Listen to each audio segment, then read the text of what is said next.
O mundo que acreditava ser eterno. Havia um perfume no ar de Nova York em 1929. Não era o perfume das flores de Central Park, nem o cheiro salgado que vinha do porto. Era algo mais difuso, mais intangível. Era o cheiro da certeza. A certeza de que o mundo havia finalmente descoberto o segredo da prosperidade sem fim, de que a riqueza era um mecanismo que, uma vez acionado, não podia mais ser desligado. A década de 20 americana tinha um nome que ela mesma havia escolhido: os Anos Loucos. E eram, de fato, loucos, não no sentido do caos, mas no sentido do excesso de tudo o que o dinheiro podia comprar e que o crédito podia antecipar. Jazz nas ruas, automóveis nas estradas, rádios nas salas de estar, geladeiras nas cozinhas, uma proliferação de bens de consumo que parecia confirmar, a cada novo produto lançado, que a humanidade havia cruzado algum limiar definitivo em direção ao bem-estar material. A Bolsa de Valores de Nova York era o templo central desse culto. Wall Street não era apenas uma rua, era uma mitologia. Era o lugar onde o dinheiro gerava dinheiro sem que ninguém precisasse sujar as mãos, sem que ninguém precisasse acordar cedo demais ou trabalhar tarde demais. Era o lugar onde a abstração financeira havia se tornado mais real do que qualquer coisa concreta, onde um número numa tela ou numa folha de papel valia mais do que uma colheita, uma fábrica, uma vida inteira de trabalho. Entre 1920 e 1929, o índice Dow Jones cresceu quase 500%. 500% em 9 anos. Esse número, visto de hoje com os olhos de quem conhece o final da história, parece obviamente insustentável, parece uma bolha visível a olho nu. Mas dentro daquela época, para aquelas pessoas, o crescimento parecia a confirmação de uma lei natural. Como se o mercado fosse uma força da física, governada por regras imutáveis, e a única regra que importava era que os preços sobem. Pessoas que nunca haviam pensado em investimentos começaram a comprar ações. Donas de casa, motoristas de táxi, porteiros de hotel, cabeleireiros. Havia histórias, lendas urbanas que circulavam com a velocidade dos rumores naquela época sem internet, de engraxates que haviam ficado ricos, de imigrantes recém-chegados que haviam comprado ações na segunda-feira e vendido na sexta-feira com lucro suficiente para mudar de apartamento. E o mais perigoso de tudo, muito desse dinheiro não era real, era crédito. Comprava-se ações na margem, com apenas 10% do valor pago à vista. Os outros 90% eram emprestados pelos corretores, que por sua vez tomavam emprestado dos bancos, que por sua vez tomavam emprestado de outros bancos. Era uma pirâmide de dívidas disfarçada de riqueza, uma arquitetura de papel que parecia mármore enquanto ninguém empurrava. A construção do precipício. Há sinais que só se tornam óbvios depois que o desastre acontece. Em retrospecto, os anos que antecederam outubro de 1929 estavam repletos deles.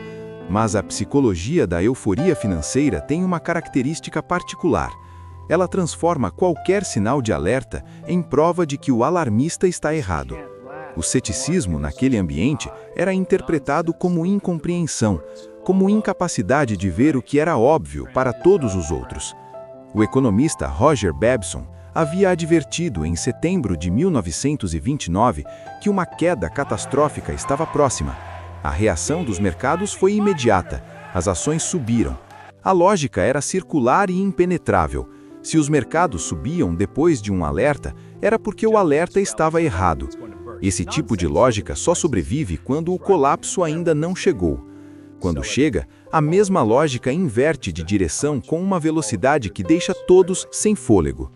Nos bastidores, contudo, havia movimentos que indicavam que os grandes operadores, os bancos, as casas de investimento, os financistas que conheciam as engrenagens do sistema de dentro, estavam silenciosamente desfazendo posições, vendendo, convertendo papéis em caixa. Era um movimento discreto, quase imperceptível, como a maré que recua alguns metros antes do tsunami, mas estava acontecendo. A economia real também enviava mensagens que eram ignoradas com uma facilidade que hoje parece criminosa. A produção industrial havia começado a cair, O setor agrícola americano estava em dificuldades sérias desde meados da década, com preços de commodities em queda constante. A Europa, ainda se recuperando das cicatrizes financeiras da Primeira Guerra Mundial, estava absorvendo cada vez menos exportações americanas. Os automóveis e geladeiras que haviam alimentado o boom começavam a saturar o mercado. Afinal, uma família só precisa de um automóvel, e depois que ela compra, não compra de novo tão cedo. Mas a bolsa continuava subindo, porque a bolsa havia se desconectado da economia real com uma completude que levaria décadas para ser completamente compreendida. Os preços das ações não refletiam o valor das empresas, refletiam a expectativa de que os preços continuariam subindo. Era uma crença sustentada pela própria crença, um círculo que só podia se manter enquanto todos, absolutamente todos, continuassem acreditando. Quinta-feira Negra, 24 de outubro de 1929. A quinta-feira de 24 de outubro de 1929 começou como qualquer outra manhã em Wall Street. Os operadores chegaram às suas mesas, os papéis foram abertos, os telefones começaram a tocar. Era uma quinta-feira de outubro, fria como todas as outubras de Nova York, com aquela luz cinza que vinha do Hudson e envolvia os arranha-céus do distrito financeiro numa atmosfera que podia parecer solene ou simplesmente cinzenta, dependendo do humor de quem olhava. As primeiras vendas começaram normalmente, mas havia algo diferente no padrão, uma aceleração sutil, um nervosismo nas pontas dos dedos dos operadores. Mais ordens de venda do que o habitual, preços que não respondiam como deveriam.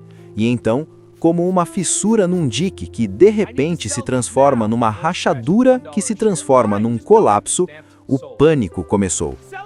O problema com as compras na margem, aquelas compras com 90% de crédito, era que quando os preços começavam a cair, os corretores faziam o que se chamava de margin call. Exigiam que o investidor depositasse mais dinheiro imediatamente para cobrir as perdas.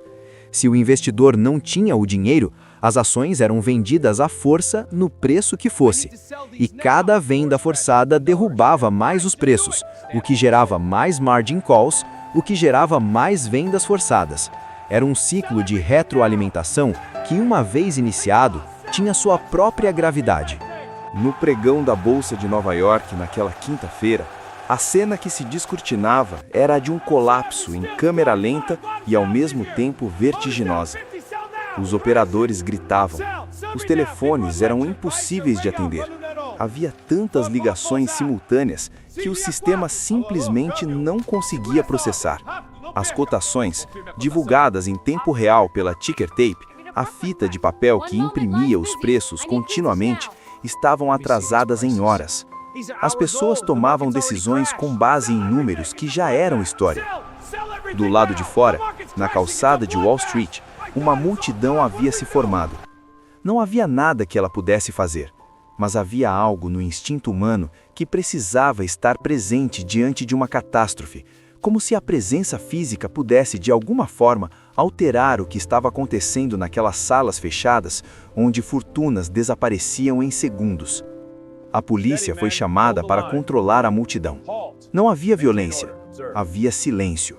Um silêncio de pessoas que ainda não entendiam completamente o que estava acontecendo, mas que sentiam, com aquela parte do sistema nervoso que responde antes que a razão chegue, que alguma coisa fundamental havia mudado. No final do dia, 13 milhões de ações haviam sido negociadas, um recorde, e o mercado havia perdido bilhões de dólares em valor. Mas o pior estava por vir, porque Quinta-feira Negra, com toda a sua devastação, foi apenas o prólogo. Terça-feira Negra, o dia que partiu o mundo. No fim de semana seguinte, os grandes bancos tentaram uma manobra de estabilização. Reuniram-se em emergência e coordenaram a compra de grandes lotes de ações a preços acima do mercado, tentando sinalizar confiança, tentando dizer ao mercado que havia compradores sólidos dispostos a segurar os preços. Na sexta-feira, a estratégia pareceu funcionar. Havia uma sensação frágil de que o pior havia passado. Não havia passado. Na segunda-feira, as vendas recomeçaram. Na terça-feira, 29 de outubro de 1929, o dia que ficou conhecido como Terça-feira Negra, o mercado entrou em colapso de uma forma que não tinha precedente na história financeira do mundo moderno. 16 milhões de ações foram negociadas. Os preços caíram de forma tão precipitada que em alguns momentos não havia compradores, nenhum, para nenhum preço. As ações simplesmente não tinham valor porque ninguém queria comprá-las. Há relatos de operadores que naquele dia simplesmente pararam de funcionar. Ficaram sentados nas suas mesas, olhando para as telas, incapazes de processar o que estava acontecendo. Havia uma dissociação entre o que os olhos viam, números, papéis, cotações, e o que o cérebro conseguia traduzir em realidade, porque a realidade que aqueles números representavam era grande demais para caber numa tarde de terça-feira. Um homem que havia investido $200 mil, uma fortuna na época, acordou naquela manhã com sua carteira avaliada em $200. Não é uma metáfora. É a matemática literal do que aconteceu com milhares de pessoas naquele dia. Uma destruição de riqueza tão rápida, tão total, que parecia mais um enredo de um pesadelo do que uma sequência de eventos reais. A Grande Depressão, quando o colapso sai das bolsas e entra nas casas. O que diferencia o crash de 1929 de outros colapsos financeiros é o que aconteceu depois, não apenas durante semanas ou meses, durante anos. Uma década inteira de destruição econômica e humana que a história chamou de Grande Depressão e que transformou de forma permanente não apenas a economia americana, mas a ordem mundial, a psicologia coletiva e a política do século XX. Os bancos começaram a falir. Em 1930, mais de 1.000 bancos fecharam as portas. Em 1931, mais de 2.000. Em 1932, mais 1.000. Cada banco que fechava levava consigo as economias de seus depositantes, porque não havia seguro de depósito naquela época, não havia rede de proteção, não havia Estado esperando para reembolsar o correntista que havia guardado suas economias num banco que agora era apenas uma porta fechada com um cartaz escrito encerrado. As filas do desemprego se formaram com uma velocidade que a linguagem mal conseguia acompanhar. Em 1929, o desemprego americano estava em torno de 3%. Em 1933, estava em 25%. 1 em cada 4 trabalhadores americanos estava sem emprego, não temporariamente, por meses, por anos, sem perspectiva clara de quando as coisas mudariam. As soup kitchens, as cozinhas comunitárias que distribuíam sopa e pão para os desempregados, se tornaram uma paisagem permanente das cidades americanas. Homens que haviam vestido terno para ir ao trabalho na semana anterior estavam em filas que dobravam quarteirões, esperando uma tigela de caldo. Havia nessas filas algo que os fotógrafos da época capturaram com uma precisão dolorosa. Uma mistura de vergonha e vazio. A vergonha de quem havia aprendido, na cultura americana do esforço individual, que precisar de ajuda era uma falha de caráter. E o vazio de quem havia perdido não apenas o dinheiro, mas o sentido de si mesmo. Os fazendeiros do meio-oeste americano, já fragilizados pelos anos de preços agrícolas baixos, foram atingidos por uma catástrofe ambiental que parecia ter sido convocada pelo próprio destino. A seca devastou os estados do interior. O solo, mal cuidado por décadas de agricultura intensiva que havia destruído a vegetação nativa, começou a se transformar em pó. Tempestades de areia, os Black Blizzards, as ventaneiras negras varriam cidades inteiras. Famílias inteiras colocavam seus pertences num caminhão e iam embora sem saber para onde, guiadas apenas pela lógica de que qualquer lugar era melhor do que ali. Esse êxodo ficou conhecido como o Dust Bowl, e as famílias que fugiam dele, os Okies, tornaram-se o símbolo humano da Grande Depressão. Os rostos, o que os números não conseguem dizer. A fotógrafa Dorothea Lange saiu às ruas da Califórnia em 1936 com uma câmera e um propósito que ela mesma descrevia como a necessidade de documentar o que a estatística não conseguia mostrar. O que a estatística dizia era que havia milhões de desempregados, milhões de sem-teto, milhões de deslocados. O que Dorothea Lange mostrou foi o rosto de uma mulher. A mulher tinha 32 anos, mas parecia ter 50. Estava no acampamento de imigrantes no interior da Califórnia, com 3 filhos dependurados nela, como se ela fosse o único ponto fixo num mundo que havia perdido todos os outros. Ela olhava para a câmera, ou talvez olhasse além da câmera para algum horizonte que não estava na fotografia, com uma expressão que não era de desespero. Era algo mais profundo do que o desespero. Era a expressão de alguém que já havia processado o desespero e estava do outro lado dele, num território que não tem nome. Essa fotografia, Migrant Mother, a mãe imigrante, se tornou o rosto da Grande Depressão, não porque era a mais dramática, não porque mostrava o sofrimento de forma mais explícita, mas porque mostrava algo que os discursos políticos, os relatórios econômicos e os editoriais de jornal não conseguiam transmitir, que por trás de cada número havia uma pessoa, que cada ponto percentual de desemprego era alguém com nome, com filhos, com memória de quando as coisas eram diferentes. Os suicídios entre homens de negócios aumentaram de forma abrupta nos primeiros meses após o crash. A narrativa popular criou a imagem do executivo pulando da janela do arranha-céu, e embora os números reais sejam mais complexos do que essa imagem sugere, havia uma verdade emocional nela. Para homens cujas identidades haviam sido construídas inteiramente sobre o dinheiro, sobre o sucesso financeiro como medida de valor pessoal, a perda não era apenas material, era ontológica, era a perda de si mesmo. O desgaste, quando o desastre não tem mais fôlego para ser catástrofe. Há uma fase em todo grande desastre coletivo que é mais difícil de narrar do que o colapso inicial. É a fase em que o desastre deixa de ser uma emergência e se torna uma condição. Quando o extraordinário se torna ordinário. Quando as pessoas param de perguntar quando vai acabar e começam a reorganizar suas vidas em torno do pressuposto de que talvez não acabe. A partir de 1931, 1932, a Grande Depressão havia se instalado no cotidiano americano com a firmeza de um hóspede que ninguém havia convidado e que não demonstrava qualquer intenção de partir. As filas do desemprego deixaram de ser uma cena de choque e passaram a ser parte da paisagem. As soup kitchens deixaram de ser uma medida de emergência e passaram a ser uma infraestrutura permanente. As crianças que cresciam naqueles anos, cresciam num mundo onde a privação era a norma, onde a abundância era uma história que os pais contavam sobre um passado que começava a parecer imaginado. O presidente Herbert Hoover, que havia sido eleito em 1928 com a promessa de que a prosperidade americana estava firmemente estabelecida, foi consumido pela crise que não conseguia resolver. Sua resposta ao desastre, fundada na convicção genuína de que o governo não deveria intervir na economia, que o mercado se ajustaria por si mesmo se deixado em paz, foi tornando-se cada dia mais irrelevante diante da escala da devastação. Quando shantytowns de desempregados começaram a se formar nos parques das grandes cidades, foram chamadas de Hoovervilles.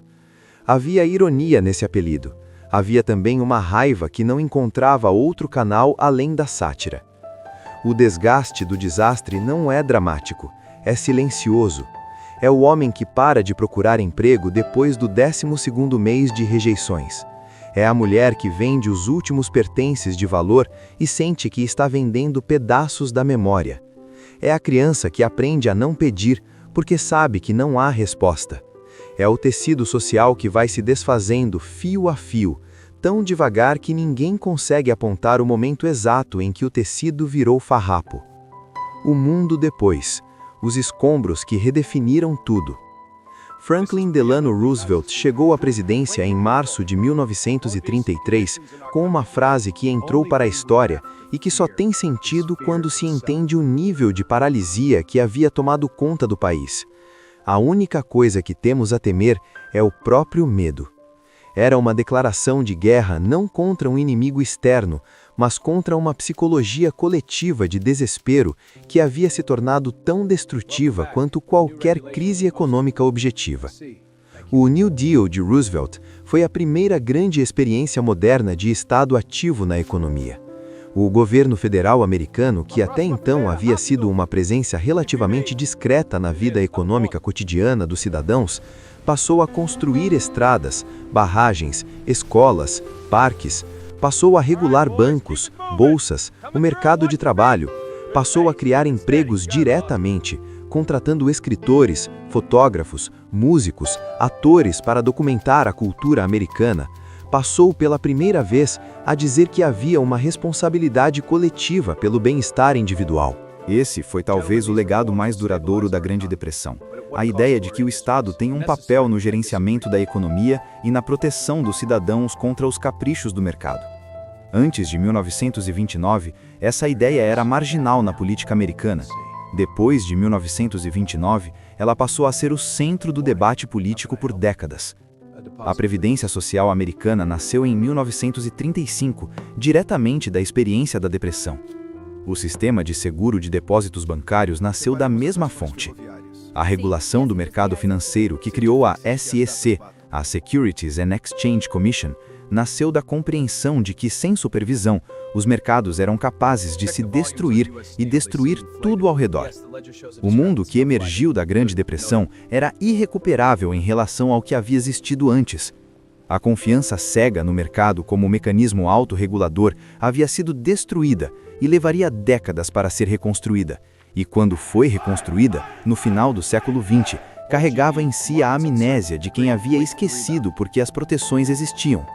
Na Europa, as consequências foram ainda mais sombrias. A depressão, que se espalhou pelo mundo inteiro através das cadeias de crédito internacional, devastou economias que já estavam frágeis. Na Alemanha, o desemprego chegou a 30%.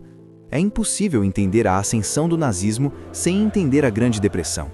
Hitler não chegou ao poder apesar da crise econômica. Chegou por causa dela.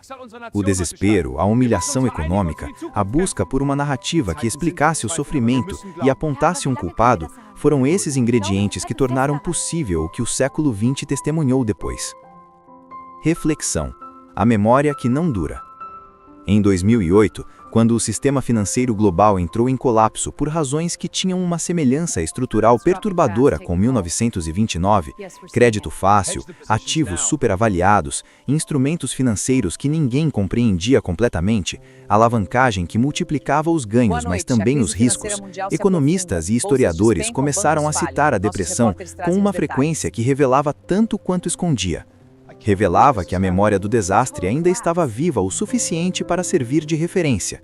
Escondia que as mesmas estruturas que haviam criado 1929 haviam sido meticulosamente reconstruídas nas décadas anteriores, com apenas nomes diferentes e mecanismos levemente mais sofisticados. A desregulação do sistema financeiro americano, que começou nos anos 80, havia desmontado, peça por peça, as proteções que a Grande Depressão havia inspirado, como se cada geração precisasse aprender a lição da mais difícil das formas. Há um padrão que a história financeira repete com uma regularidade que seria cômica se não fosse trágica.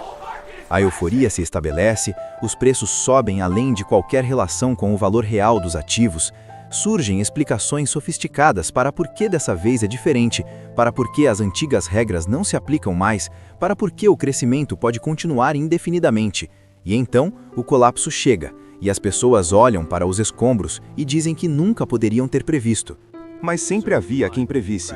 Sempre havia economistas, analistas, observadores que apontavam para os sinais e diziam que o edifício tinha rachaduras que a pintura nova não conseguia esconder. E sempre havia a mesma resposta. Você não entende o mercado moderno. As coisas são diferentes agora.